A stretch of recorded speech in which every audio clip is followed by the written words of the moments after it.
वालेकुम। Assistant director in social welfare and Betul mall department जो seats announce हुई है रिसेंटली, उसकी तैयारी के लिए जो जेंडर स्टडीज का सिलेबस हम कवर कर रहे हैं, उसका ये चौथा लेक्चर है। आज के लेक्चर को का शुरू करने से पहले, आज के लेक्चर का आगाज करने से पहले मैं आप लोगों को बताता चलूं कि ये जो अमेरिका है, जो आजकल दुनिया का चौधरी बना फिरता है, अमेरिका में खवातीन को वोटिंग राइट्स 1920 में मिले। इससे पहले खवातीन को वोटिंग राइट्स ही नहीं थे वहां। पाकिस्तान 1947 में बना, और उससे 27 साल पहले कह ले, 1920 और 1947 में कितना फर्क है। 1920 से 1930 और 1940, यही 27 साल पहले। पाकिस्तान बनने से 27 साल पहले तक अमेरिका में खवातीन को राइट टू वोट हासिल नहीं थे।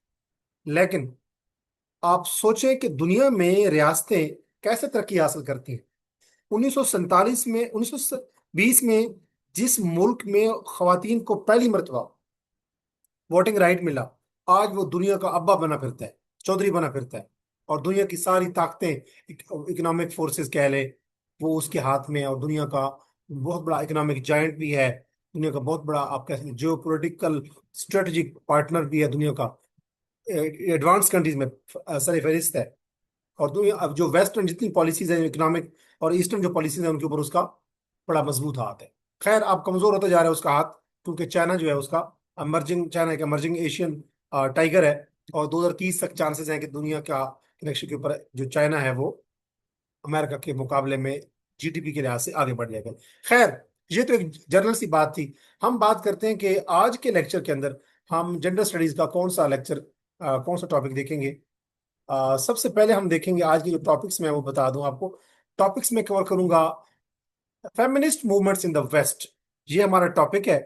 इसमें ये हमारा थीम है। इसमें first wave of feminism, second wave of feminism में देखूंगा, थर्ड वेव ऑफ फेमिनिज्म में देखूंगा, और United nation conference on the women कौन कौन सी हुई हैं 1975, 1980, 1985 और 1995 में। उसके बाद फेमिनिस्ट मूवमेंट इन पाकिस्तान, कुछ पाकिस्तान में ऑर्गेनाइजेशन हैं, कुछ पाकिस्तान में मूवमेंट्स हैं, कुछ इदारे हैं, उनका किरदार क्या है फेमिनिज्म के हवाले से। तो सबसे पहले फेमिनिस्ट मूवमेंट है क्या।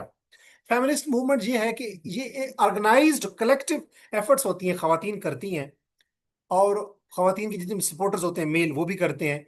और इसका मकसद होता है फेमिनिस्ट मूवमेंट का, ताकि खवातीन को और इक्वल राइट्स मिले तमाम सेक्टर्स में, एजुकेशन, हेल्थ और पॉलिटिकल, लीगल, तमाम स्फेयर ऑफ लाइफ में खवातीन को इक्वल रिप्रेजेंटेशन, इक्वल राइट्स मिले। और जेंडर बेस्ड वायलेंस या जेंडर बेस्ड डिस्क्रिमिनेशन ना हो कि ये खातून है तो उसको कम समझा जाए। उसको प्रॉपर्टी राइट्स होने चाहिए, सोशल राइट्स होने चाहिए, उसको लीगल राइट्स होने चाहिए, पॉलिटिकल राइट्स होने चाहिए, कल्चरल राइट्स होने चाहिए, right to education, right to business, right to movement, everything उसको होनी चाहिए इक्वली, जैसे मैन को हासिल होती है। ये फेमिनिस्ट मूवमेंट का एक सादा सा तारुफ है। आपको पता होगा दुनिया में जो फेमिनिस्ट मूवमेंट्स आई हैं वो डिफरेंट टाइम पे आई हैं। पहले पहले जो फर्स्ट वेव ऑफ फेमिनिज्म है वो आई 1848 में। और ये अमेरिका का एक शहर है, न्यूयॉर्क। न्यूयॉर्क के अंदर एक टाउन है जिसको हम सैनिका कहते हैं। तो सैनिका फॉल्स कॉन्फ्रेंस हुई 1848 में। और अमेरिका में खवातीन को जो वोटिंग राइट्स हासिल हुए वो 1920 में। तो ये 1848 से लेकर 1920 तक की जो मूवमेंट है उसको फर्स्ट वेव ऑफ फेमिनिज्म कहते हैं। Second wave of feminism start होती है जब पाकिस्तान और इंडिया के दरमियान में सिंध ताज का मुआहदा हुआ 1960 में। और ये एंड होती है 1980 में, जब पाकिस्तान में ज़ियाउल हक की हुकूमत थी। तो 1960 से 1980 के दरमियान में जो वेव ऑफ फेमिनिज्म आई वो थी सेकंड वेव ऑफ फेमिनिज्म। और थर्ड वेव ऑफ फेमिनिज्म जो है वो 1990 से लेकर उसके बाद इतने भी खवातीन के ऊपर, खवातीन के राइट्स पे जो काम हो रहा है पाकिस्तान, साउथ एशिया और पूरी दुनिया में, उसको हम कहते हैं थर्ड वेव ऑफ फेमिनिज्म। अब इसका तारुफ पढ़ते हैं। 1848 से 1920 तक की जो वेव थी उसको हम कहते हैं फर्स्ट वेव ऑफ फेमिनिज्म। 1848 याद रखना है कि अमेरिका के अंदर जो न्यूयॉर्क सिटी है उसके अंदर एक टाउन है सैनिका, उसमें एक कॉन्फ्रेंस हुई थी बेसिकली, 1848 में हुई थी। तो फर्स्ट वेव ऑफ फेमिनिज्म की बुनियाद सैनिका फॉल कन्वेंशन से है। और ये फर्स्ट वेव ऑफ फेमिनिज्म खत्म कब होती है, 1920 में। पाकिस्तान साउथ एशिया में उस वक्त तहरीक खिलाफत अरूज पे थी। और अगर हम एक पॉइंट रखें जहन में कि 1920 वो साल है जिसमें अमेरिका के अंदर खवातीन को पहली मरतबा वोटिंग राइट हासिल हुए थे। वोटिंग राइट्स हासिल हुए थे 1920 में अमेरिका में। खवातीन को 1848 में वहां पे अमेरिका का जो शहर है न्यूयॉर्क, उसका जो टाउन है सैनिका, वहां पे सैनिका फॉल्स कन्वेंशन हुआ था खवातीन के लिए। तो 1848 से 1920 तक की जो वेव ऑफ फेमिनिज्म है वो उसको हम कहते हैं फर्स्ट वेव ऑफ फेमिनिज्म। इसका फोकस क्या था कि खवातीन को वोटिंग का राइट हासिल हो, यानी पॉलिटिकल राइट हो, खवातीन को प्रॉपर्टी राइट्स हो, जिनके उनके प्रॉपर्टी राइट्स भी हो, उनको लीगल इक्वालिटी हो, जैसे मेन और वेमेन के सामने अगर वो कोर्ट में जाते हैं तो उनको इक्वल अपॉर्चुनिटी होनी चाहिए जस्टिस की और ट्रायल की। और इस तरह उनको एजुकेशन का भी हक होना चाहिए। तो ये पॉलिटिकल राइट्स है, right to educate, property right है कि उनको वो प्रॉपर्टी भी अपनी अपने नाम पे रख सके, लीगल इक्वालिटी यानी कि वो प्रॉपर्टी बेच भी सके, खरीद भी सकें, और उनको लीगल इक्वालिटी होनी चाहिए कि कोर्ट के सामने जब जस्टिस के लिए वो जाए तो मैन को जितना रिलीफ मिलता है वेमेन को भी उतना मिलना चाहिए। इसको हम लीगल इक्वालिटी कहते हैं, यानी कि इक्वालिटी बिफोर लॉ। और इसी तरह अब ये हमने पढ़ लिया राइट टू वोट यानी political right, right to property यानी कि प्रॉपर्टी का राइट, लीगल इक्वालिटी यानी कि लीगल राइट, और एक्सेस टू एजुकेशन की राइट टू एजुकेशन में उनको। ये फर्स्ट वेव ऑफ फेमिनिज्म जो थी उसके अंदर खवातीन का और उनके जो सपोर्टर्स थे उनकी ये डिमांड्स थी। उसके बाद at that time western countries के अंदर खवातीन को वोटिंग राइट्स नहीं थे। 1848 से 1920 के दरमियान में खवातीन को बहुत सारे वेस्टर्न कंट्रीज के अंदर भी खवातीन को वोटिंग राइट्स नहीं थे। वो प्रॉपर्टी के राइट्स उनके बहुत लिमिटेड थे, बल्कि ना होने के बराबर थे। और वो एजुकेशन अपॉर्चुनिटीज यूनिवर्सिटी में उनके दाखिले भी नहीं होते थे।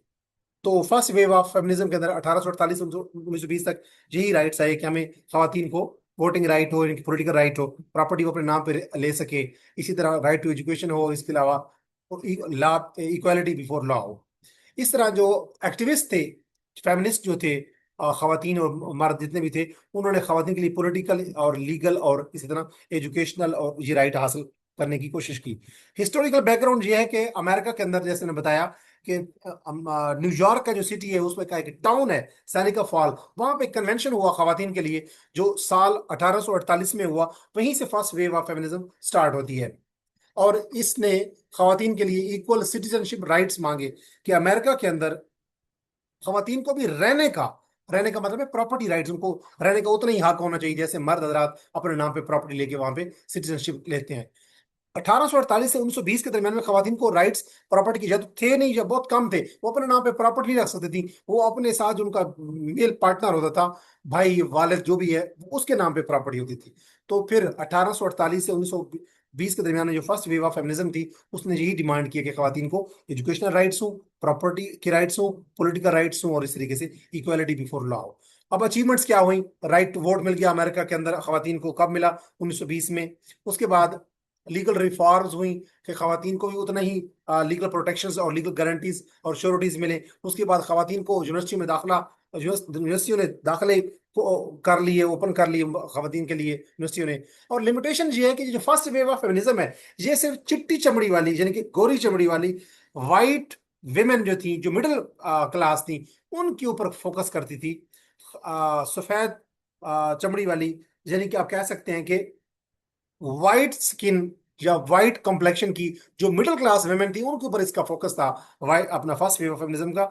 जो मिनॉरिटीज थी यानी कि जो छोटे तबकात थे, जो जो अकलियत बिरादरी थी खवातीन की, और जो खवातीन कमजोर थी, मतलब है कि सोशली, इकोनॉमिकली, फाइनेंशियली जो कमजोर थी, उनके ऊपर फर्स्ट वेव ऑफ फेमिनिज्म ने कोई आवाज नहीं उठाई उनके लिए। तो फर्स्ट वेव ऑफ फेमिनिज्म के ऊपर एतराज ये है कि ये सिर्फ मिडिल क्लास वाइट वेमेन के ऊपर काम कर रही थी। उसके बाद सेकंड वेव ऑफ फेमिनिज्म, जैसे मैंने बताया कि पाकिस्तान में, जैसे पाकिस्तान और इंडिया के दरमियान में 1960 में सिंध तास मुआहदा, इंडस वाटर ट्रीटी हुआ था, वहां से लेकर 1980 में जियाउल हुकूमत की हुकूमत चल रही थी। तो 1980, 1960, 1980 के दरमियान में जो second wave of feminism I, इसने बेसिकली एड्रेस करने की कोशिश की कि खवातीन को वोटिंग राइट्स तो मिल चुके थे 1920 में, लेकिन खवातीन वोट तो कास्ट करती थी, लेकिन जहां वो जॉब करती थी वहां पे डिस्क्रिमिनेशन होती थी, उनको तनख्वाह कम मिलती थी मर्दों की निस्बत। इसी तरह रिप्रोडक्टिव राइट्स उन्होंने मांगे कि हमें ये राइट होना चाहिए कि हम जितने मर्जी बच्चे पैदा करें, बच्चा पैदा करना है या नहीं करना, कब करना है। इसी तरह उन्होंने कहा कि हमारे फैमिली रोल्स में सिर्फ खातून ही कुछ मखसूस किरदार ना अदा करे, मेल भी उसके साथ काम करे। खातून ये ना करे कि वो काम भी करे और साथ साथ बच्चों को भी पाले, जिनके मदरिंग भी हो करे। वो जेंडर स्टीरियोटाइप्स उसने कहा ये खत्म करें कि खवातीन को समझना कि ये कमजोर हैं, मर्दों को समझना कि ये बड़े बहादुर हैं, जफाकश हैं, और ये बड़े आप कह सकते हैं कि कफालत करते हैं और बड़े इंडिपेंडेंट होना चाहिए इनको, और खवातीन को सिर्फ घर में होना चाहिए। और उसने कहा डोमेस्टिक वायलेंस, जो सेकंड वेव थी, उसने कहा घरों में खवातीन के ऊपर जो जुल्म होता है, उसको उनका खत्म किया जाए, क्योंकि सेकंड वेव ऑफ फेमिनिज्म जो थी 1960 से लेकर 1980 तक, खवातीन जो घरों में होती थी उनको जो शोर या घर के जो लोग मर्द मारते पीटते थे, उसको वो बाहर निकालते भी नहीं थे, डिस्कस भी नहीं करते थे। वो कहते थे कि खवातीन खुद भी नहीं डिस्कस करती थी, वो समझती थी कि ये इससे क्या होगी, इंसल्ट हो जाएगी मेल फैमिली मेंबर की। इतनी मेल डोमिनेंस थी, और वो समझती थी कि ये हमारा प्राइवेट मैटर है। मर्द भी समझते थे कि ये प्राइवेट मैटर है, ये हमारा इज्जत का मसला है, ऑनर का इशू है, इसको बाहर डिस्कस नहीं करना। फिर कुछ खवातीन 1960 और 1980 के दरमियान में इकट्ठी होना शुरू हुई, जहाँ जहाँ पे उनकी गैदरिंग होती थी, उन्होंने जब डिस्कस किया तो हर खातून को घर में मारा पीटा जा रहा था, हर खातून के साथ घर के अंदर वायलेंस हो रही थी, हर खातून को वर्क प्लेस के ऊपर हरेसमेंट का सामना था और डिस्क्रिमिनेशन का सामना था। तो उन्होंने देखा कि ये आवाजें तो हमारे एक जैसी हैं, लेकिन हमारे इश्यूज तो सेम जैसे एक जैसे हैं। तो फिर उन्होंने आवाजें उठाई 1960 से 1980 के दरमियान में, खवातीन और उनके जो सपोर्टर्स ने जो आवाजें उठाई, जो डिमांड किया कि वर्क प्लेस के ऊपर डिस्क्रिमिनेशन खत्म हो, रिप्रोडक्टिव राइट्स हमें मिलने चाहिए, कि हम अपने जितने बच्चे पैदा करें, करना भी है कि नहीं, कब करना है, और फैमिली के अंदर जो रोल्स है वो मेल भी साथ निभाए, जेंडर स्टीरियोटाइप्स की औरत को कमतर समझना, मर्द को बरतर समझना, और जो घरों में डोमेस्टिक वायलेंस होती है जो, वो खत्म की जाए। ये जो बेसिकली राइट्स थे, इनके ऊपर जो आवाजें उठी, इसको हम कहते हैं सेकंड वेव ऑफ फेमिनिज्म। और सेकंड वेव ऑफ फेमिनिज्म के अंदर एक बहुत बड़ा स्लोगन उभरा, एक नारा उभरा, द पर्सनल इज पॉलिटिकल। कि ये जो औरतों का जो प्राइवेट मामला समझा जाता है कि घरों में उनको घर की जो बातें उनको बाहर निकालना, उनका नहीं नहीं नहीं नहीं नहीं। खवातीन ने कहा कि ये जो हमारा पर्सनल मामला है, ये भी पॉलिटिकल मामला है, इसको भी, ये भी सोशल इश्यूज हैं, ये भी पॉलिटिकल इश्यूज हैं, इनको भी बाहर पब्लिक स्पेस में, पब्लिक स्फेयर में डिस्कस किया जाना चाहिए। क्योंकि खवातीन का जो बॉडी है या उनके ऊपर जो वायलेंस होता है, उन्होंने कहा ये भी कोई पर्सनल चीज नहीं है, ये भी पब्लिक इशू है, ये भी सोशल इशू है, इसको भी, इस पे भी बात होनी चाहिए। तो इस तरीके से खवातीन ने पॉलिटिकल और अपने सोशल इश्यूज के ऊपर बात की 1960 से 1980 के दरमियान में। जो उन्होंने राइट्स मांगे, उसको हम कहते हैं सेकंड वेव ऑफ फेमिनिज्म। और थर्ड, अच्छा, ये जो सेकंड वेव फेमिनिज्म क्यों इमर्ज हुई, ये इसलिए इमर्ज हुई कि खवातीन को वोटिंग राइट्स 1920 में मिल चुके थे, लेकिन ये 1960 और 1980 के दरमियान में सेकंड वेव आई। लेकिन उनके खिलाफ वो फिर भी जो घरों के अंदर उनके ऊपर जुल्म हो रहा था, वोट वो कास्ट करती थी, घरों में जुल्म होता था, रिप्रोडक्टिव राइट्स हासिल नहीं थे। और इसी तरीके से आप कह सकते हैं कि जब वर्क प्लेस में जाती थी तो उनको तनख्वाह बराबर नहीं मिलती थी, और वहां पे डिस्क्रिमिनेशन और हरेसमेंट का सामना उनको था। फॉर एग्जाम्पल, एक औरत जो है, अगर वो वोट कास्ट कर सकती है लेकिन मर्दों की निस्बत कम कमाती है, हालांकि काम बराबर करती है, और अगर वो जहां पे जॉब करती है उसको हरेसमेंट का सामना है, और अगर वो उसको उसके लिए जॉब अपॉर्चुनिटीज कम है, बेशक वो वोट कास्ट करती है, तो इसका मतलब है कि खवातीन के इश्यूज तो फिर भी थे, सोशल पॉलिटिकल इकोनॉमिक सारे इश्यूज थे। इनके ऊपर बात की गई सेकंड वेव ऑफ फेमिनिज्म में, यानी कि 1960 से 1980 के दरमियान में। उसके बाद अब ये इश्यूज क्या थे, उन्होंने कहा कि इक्वल पे होनी चाहिए सेकंड वेव में। उन्होंने कहा अगर हम वर्क प्लेस पे काम करें तो तमाम लोग मर्दों के बराबर अगर हम काम करते हैं तो बराबर पे होने चाहिए। रिप्रोडक्टिव राइट्स हमारे होने चाहिए कि हम डिसाइड करें, खवातीन चाहती थी कि हम डिसाइड करें कि कब बच्चा पैदा करना है, कितने बच्चे पैदा करने हैं, बच्चा पैदा करना भी है या नहीं करना, डोमेस्टिक वायलेंस खत्म होना चाहिए, एजुकेशन में और एम्प्लॉयमेंट की इक्वल अपॉर्चुनिटीज होनी चाहिए जैसे मर्दों को हासिल है। तो फॉर एग्जांपल, मिसाल उसने दिया कि बहुत सी कंपनी अगर मेल और फीमेल मैनेजर को हायर करती हैं, और अगर मेल मैनेजर को तनख्वाह ज्यादा दी जाती है फीमेल मैनेजर की निस्बत, तो सेकंड वेव ऑफ जो फेमिनिस्ट वेव ऑफ फेमिनिज्म है, ये ऐसे इश्यूज के ऊपर आवाज उठाती थी कि अगर मेल और फीमेल दोनों की इक्वलेंट एजुकेशन बराबर है, काम एक जैसा है, वर्क आर्क एक जैसे हैं, तो मेल पार्टनर को, मेल मैनेजर को ज्यादा तनख्वाह क्यों दी जा रही है। तो ये इक्वल पे और डोमेस्टिक वायलेंस का खात्मा हो, और एजुकेशन में एम्प्लॉयमेंट में इक्वल अपॉर्चुनिटीज हो, डोमेस्टिक वायलेंस का खात्मे के साथ साथ रिप्रोडक्टिव राइट्स हासिल हो और इक्वल पे हो, और वर्क प्लेस डिस्क्रिमिनेशन खत्म हो। ये सेकंड वेव ऑफ फेमिनिज्म का की डिमांड्स थे। अब थर्ड वेव ऑफ फेमिनिज्म आती है 1990 से लेकर आज तक, जितनी भी खवातीन के लिए कोशिशें हो रही हैं। इसका फोकस क्या था कि जो विमेन है वो एक जैसी नहीं है, अमेरिका की विमेन, चाइना की विमेन, पाकिस्तान की विमेन, फिर देहातों की औरतें, शहरों की औरतें, चाइना जापान की औरत और वेनेजुएला की औरत, खवातीन तो हैं, लेकिन दुनिया की तमाम खवातीन की सोशल, इकोनॉमिक और कल्चरल और रिलीजियस और आप कह सकते हैं हर किस्म की जो environmental, basically ground realities different है। खवातीन डिफर करती हैं, वेरी करती हैं आपस में भी। खवातीन को हम होमोजीनियस ग्रुप नहीं कह सकते, खवातीन में फर्क है क्लास की बुनियाद पे, रेस की बुनियाद पे, कुछ यहूदी हैं, कुछ मुस्लिम हैं, कुछ क्रिश्चियन हैं, कुछ इस तरह कल्चर की बुनियाद पे, कुछ एथनिसिटी की बुनियाद पे, कुछ बलोची हैं, कुछ पंजाबी हैं, कुछ सिंधी हैं, आप लोग देखते होंगे, सराइकी हैं कुछ पंजाब के अंदर, पाकिस्तान के अंदर।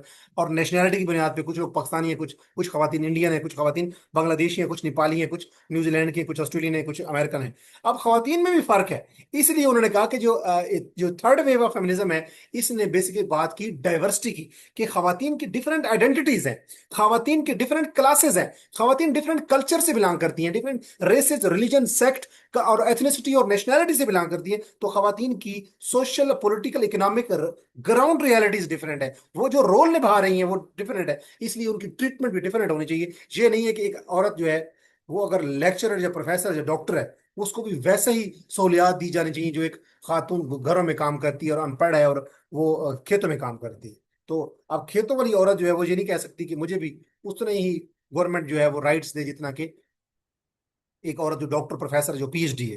तो यहां से समझ आ गई आपको कि थर्ड वेव ऑफ फेमिनिज्म का फोकस क्या था, कि women although are although seem to be equal, but they are different, they are heterogeneous, they differ with one another in terms of class, religion, sect, cultural, ethnicity, nationality and race।